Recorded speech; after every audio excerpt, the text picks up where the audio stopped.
एक छोटे से गांव में रमेश नाम का एक लड़का रहता था। वह पढ़ने में बहुत तेज नहीं था और अक्सर कक्षा में पीछे रह जाता था। उसके सहपाठी उसका मजाक उड़ाते थे और शिक्षक भी उसे ज्यादा उम्मीद नहीं रखते थे। रमेश धीरे धीरे निराश रहने लगा और उसे लगने लगा कि वह किसी भी चीज में अच्छा नहीं है। एक दिन गांव में एक प्रसिद्ध संत आए।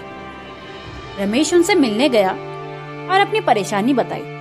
संत ने रमेश की बात ध्यान से सुनी और फिर उसे अपने साथ गांव के बाहर ले गए। संत ने रमेश को एक बड़ा सा पत्थर दिखाया और कहा, क्या तुम इस पत्थर को तोड़ सकते हो?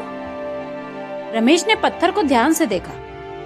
वह बहुत बड़ा और मजबूत लग रहा था। रमेश ने अपनी पूरी ताकत लगाई, लेकिन पत्थर टस से मस नहीं हुआ। उसने कई बार कोशिश की, लेकिन हर बार वह विफल हो गया। अंत में वह थक गया और संत से बोला, महाराज, यह पत्थर बहुत मजबूत है, मैं इसे नहीं तोड़ सकता। संत मुस्कुराए और बोले, तुमने हार मान ली?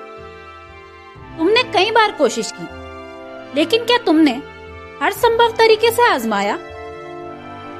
रमेश ने सोचा, उसने सच में सिर्फ अपनी शारीरिक ताकत का इस्तेमाल किया था। उसने पत्थर को अलग अलग कणों से तोड़ने की कोशिश नहीं की थी, ना ही किसी औजार का इस्तेमाल करने के बारे में सोचा था। संत ने कहा, देखो रमेश, जीवन भी इस पत्थर की तरह है। कई बार मुश्किलें बहुत बड़ी लगती हैं और हमें लगता है कि हम उन्हें कभी पार नहीं कर पाएंगे, लेकिन याद रखना, हार कभी अंतिम नहीं होती। जब तुम एक तरीके से विफल हो जाओ तो दूसरे तरीके को आजमाओ। अपनी बुद्धि का प्रयोग करो, दूसरों से सीखो और कभी भी प्रयास करना मत छोड़ो। संत ने आगे कहा, तुम्हारी पढ़ाई में भी यही बात लागू होती है। अगर तुम्हें कोई चीज मुश्किल लगती है तो उसे बार बार पढ़ो, अलग अलग तरीके से समझो। अपने शिक्षकों और दोस्तों से मदद लो।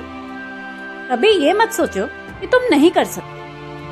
हर इंसान में कुछ न कुछ खास होता है और अपनी मेहनत और लगन से तुम कुछ भी हासिल कर सकते हो। रमेश को संत की बातें समझ में आ गई। उसे एक नई उम्मीद मिली। उसने गांव में वापस जाकर फिर से पढ़ाई शुरू कर दी। इस बार उसने हार नहीं मानी।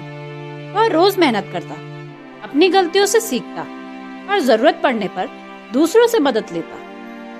धीरे धीरे रमेश की मेहनत रंग लाई।